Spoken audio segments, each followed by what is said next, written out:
Kejaksaan Agung mundur dari kasus pagar laut. Apakah Kejagung takut kepada Aguan dan Antoni Salim? Bismillahirrahmanirrahim. Hari ini kita semua tentu saja kaget mendengar kabar Kejaksaan Agung menyatakan mundur dari proses penyelidikan dugaan tindak pidana korupsi pada kasus pagar laut di Desa Kohot, Kecamatan Paku Haji, Kabupaten Tangerang. Dalih yang disebut oleh Kejagung adalah karena Bareskrim Polri telah memulai penyidikan kasus yang berkaitan dengan dugaan tindak pidana pemalsuan atau memasukkan keterangan palsu dalam akta otentik sebagaimana diatur dalam pasal 266 dan 263 KUHP. Hanya saja kita semua menjadi bertanya-tanya, apakah murni karena ada penyidikan yang dilakukan oleh Bareskrim atau ada tekanan dari oligarki terhadap Kejagung? Pihak Kejagung sendiri mengatakan bahwa dasar penghentian penyelidikan yang dilakukan oleh Kejaksaan Agung terhadap kasus ini adalah karena ada MOU antara Kejaksaan Agung, KPK, dan Mabes Polri, di mana dalam kesepakatan tiga lembaga penegak hukum ini, jika ada salah satu institusi penegak hukum telah memulai penanganan suatu perkara, maka lembaga yang lainnya mengalah untuk tidak menangani kasusnya.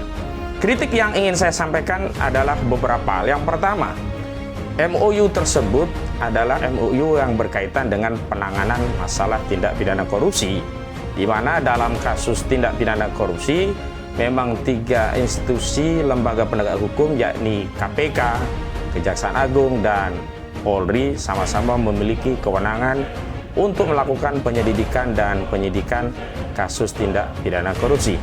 Sementara dalam kasus pagar laut yang ditangani oleh Bareskrim Mabes Polri bukanlah tindak pidana korupsi, tetapi yang sedang ditangani oleh Bareskrim Mabes Polri adalah kasus dugaan tindak pidana pemalsuan dokumen sebagaimana diatur dalam pasal 263 KUHP dan tindak pidana dugaan memasukkan keterangan palsu dalam akta otentik ya sebagaimana diatur dalam pasal 266 KUHP dan dijuntukan dengan pasal 55 dan 56 KUHP.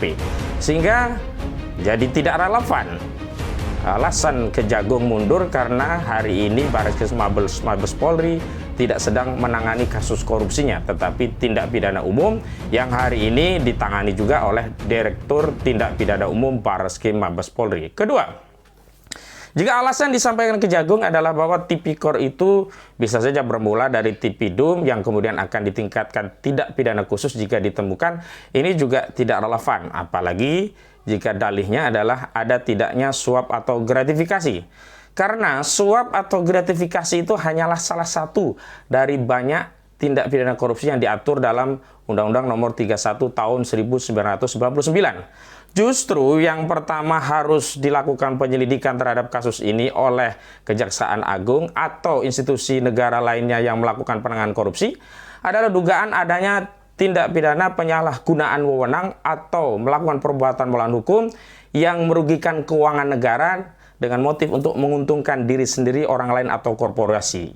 Pagar laut dan sertifikat laut ini jelas motifnya hanya untuk menguntungkan korporasinya Aguan, Agung Sedayu Group, yang ingin melakukan membangun industri properti di atas laut dengan dalih reklamasi menggunakan pendekatan pasal 66 PP nomor 18 tahun 2021 tentang tanah musnah yang bisa direklamasi. Kedua, kita juga sudah tahu kerugian itu jelas dirasakan oleh nelayan yang sudah ada yang menghitung juga kerugian nelayan akibat terhalangi oleh pagar laut.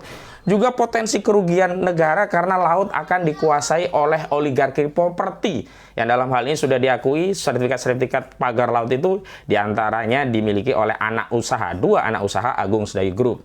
Alasan yang ketiga adalah jangan-jangan ini adalah hasil ya kesepakatan jahat yang dilakukan oleh oligarki untuk mengintervensi lembaga penegakan hukum kita agar mundur dari tipikor tindak pidana korupsi. Karena sejatinya tidak mungkin ada sertifikat laut terbit kalau tidak ada penyalahgunaan kewenangan.